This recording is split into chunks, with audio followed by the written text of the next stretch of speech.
He could do it all over. He'd do it all the same. You know he's never once said that he regrets Hiroshima? He'd do it all over. Why? Because it made him the most important man who ever lived.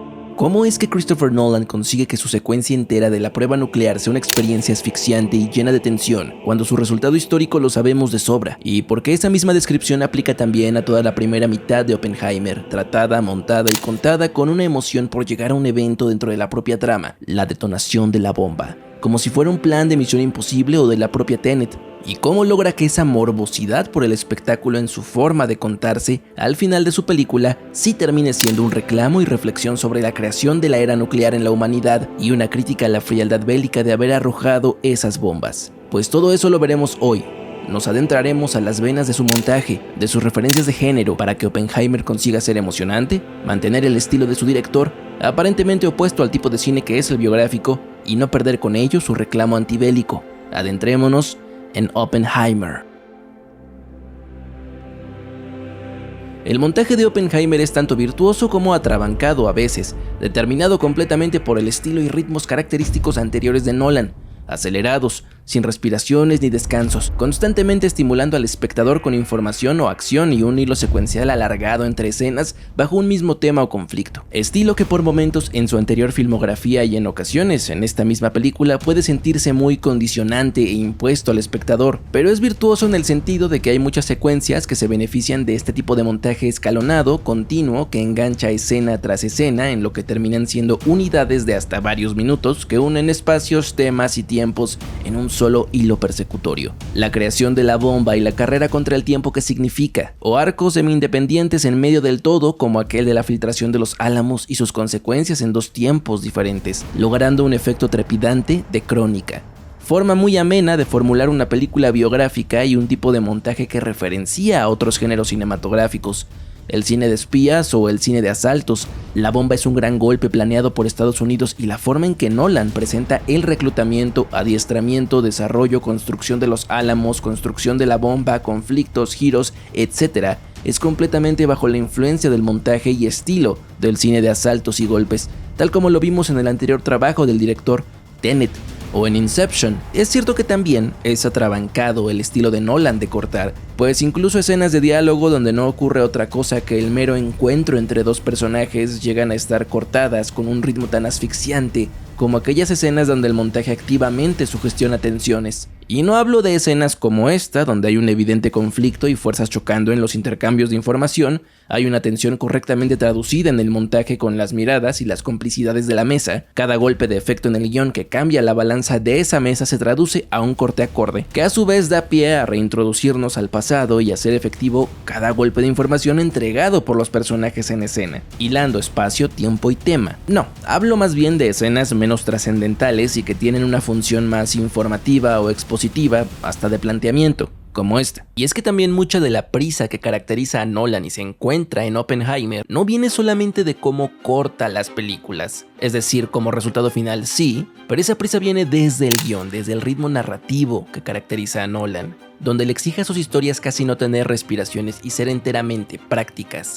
Ver una película de Nolan desde Inception es ir condicionado a una exhaustiva experiencia de atención sin cuartel, exhibiendo esta necesidad de siempre estar exponiendo algo, explicando algo, siempre dar pie a otra cosa de manera casi instantánea, y eso inevitablemente se traduce a cómo está montada la película, siendo entonces este error de forma, de manual, más culpa del guión que del propio montaje.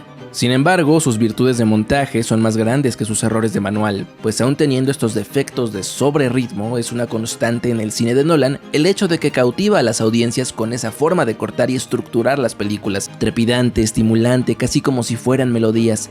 Me atrevería a decir que, si incluso nos vamos más allá del cine como técnica y entramos a un área sociológica y de consumo, Oppenheimer está montada pensando en el consumidor contemporáneo promedio, necesitado de ciertos estímulos constantes para no perder la atención. En ese sentido, podríamos empezar a hipotetizar que el gran éxito y comodidad entre el gran público de Oppenheimer está ampliamente sustentado en su ritmo y forma, que logra vender una biopic de estas proporciones de tiempo a las grandes masas y haciendo casi $1 billón, mientras que películas de una duración similar, como las últimas 2 grandes cintas de Martin Scorsese, fueron registradas como difíciles de consumir para el espectador y justamente resentidas por el gran público. Pero esto es solo una hipótesis a medio acabar. El montaje de Oppenheimer es funcional para su forma y eso es lo que nos importa. Pero hilando un poco la idea anterior, el ensamblaje de casi todas las películas de Nolan, antes de ser excelente, es tremendamente emocionante como experiencia. Si es que es un director sobreestimado, es solamente natural porque cautiva a las audiencias como pocas cosas que llegan a las salas de verano logran.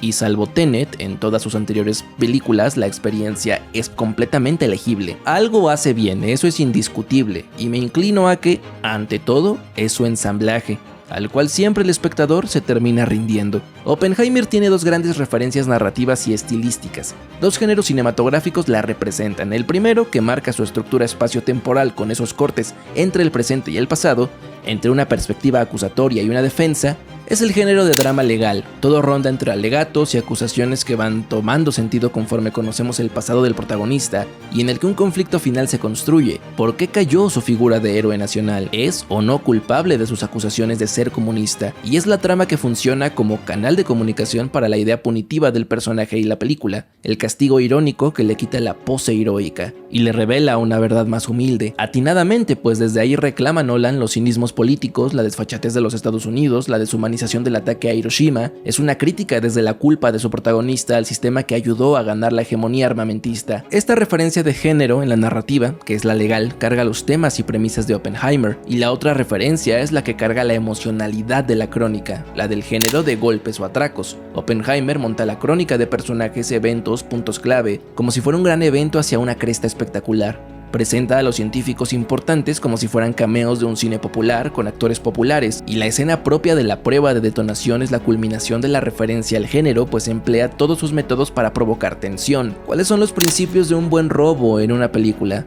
La clásica planeación, algo sale mal, los planes se cambian, improvisación, tensión y finalmente liberación.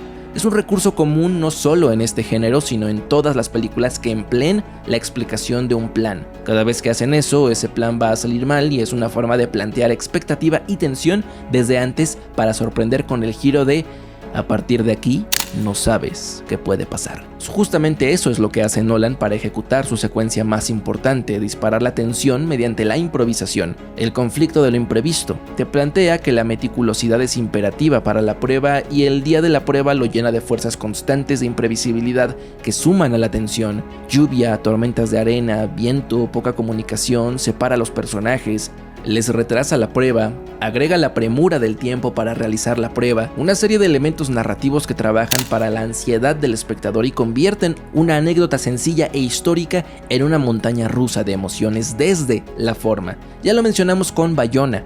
Esta es la alegoría de la liga elástica del director y la tensión, misma de la que el montaje también es un gran protagonista, y el montaje de esta escena lo entiende muy bien. Nolan comienza a trabajar este beat previamente con escenas expositivas de información y planteamiento espacial de cómo funcionará la operación de prueba, así como los riesgos de fallo y las presiones del gobierno. Con un clásico cronómetro o beat en la música, Nolan prepara sus fases finales del atraco. Curiosamente, en una película de un director que peca de no tomarse su tiempo, Nolan sí que deja ciertos espacios de respiración para que la tensión se acumule para esta secuencia. Trabaja las relaciones de su creador con la bomba a nivel visual, así como las cotidianidades que pronto serán interrumpidas por el cambio más grande de la humanidad. Y así comienza el payoff más grande de Oppenheimer. 2 horas trabajando para este momento. La música regresa a ser incisiva, ya no desde un cronómetro, ahora con violines que repiten su patrón.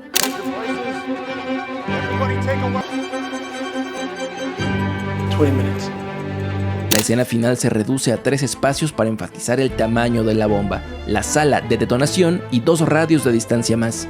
Nolan implementa un último elemento de tensión. Si Josh Nichols ve un solo error en el voltaje de la aguja, puede detener la bomba. Plano que sostiene el último conflicto para que la bomba pueda salir mal. Y el montaje poco a poco se hace más presente con un clásico corte métrico pero completamente demencial en su efectividad.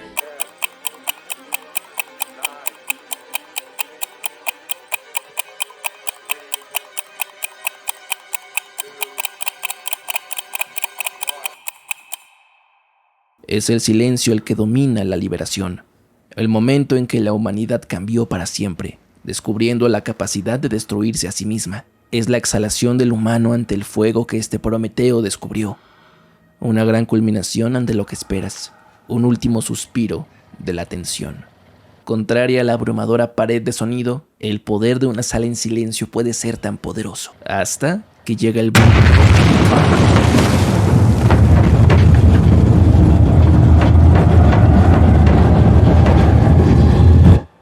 Después de este punto en el guión, Oppenheimer cambia completamente. Se transforma en una película sobre la culpa, resignificando la victoria patriótica en su culpa como si ese boom que interrumpe el gran momento de Robert Oppenheimer fuera todo el último tercio de la película, donde su victoria tan esperada solo se transforma en una lucha interna para mitigar su responsabilidad, luchando contra su ego. Y donde la película se transforma por completo en un drama legal, abandonando todo adornamiento de forma anterior y adquiriendo nuevos motivos.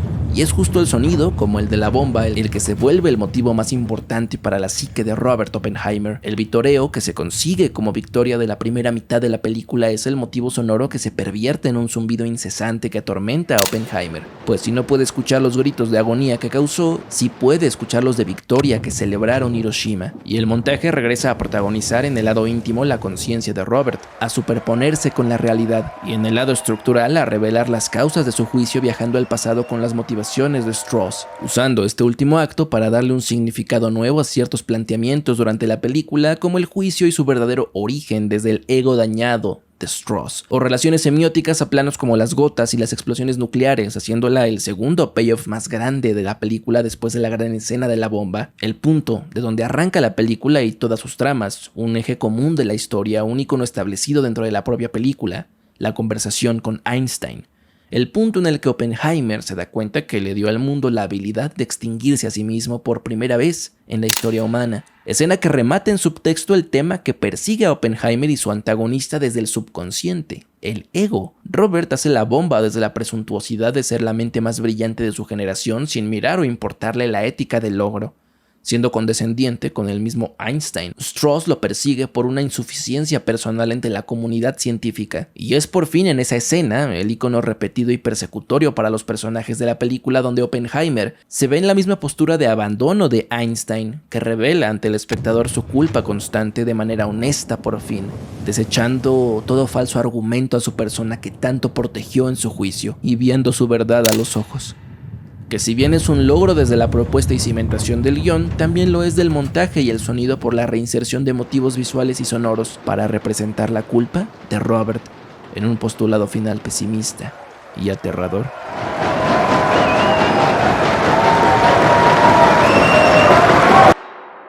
Oppenheimer podría ser la película más importante de Christopher Nolan a futuro, no por sus aportes disciplinarios o porque ya sea la más condecorada, pues ya ha revelado esas cartas de forma en el resto de sus películas, más bien por la relevancia del tema que aborda, por lograr ser de las pocas reflexiones antibélicas gestadas por el cine de grandes presupuestos occidentales, siendo contradictoria incluso a la patriótica Dunkirk del mismo director, y la potencia de su reflexión en conjunto la hacen una película relevante y digna de revisitarse y debatirse, además de que la experiencia narrativa parece ser digna de revivirse cada cierto tiempo.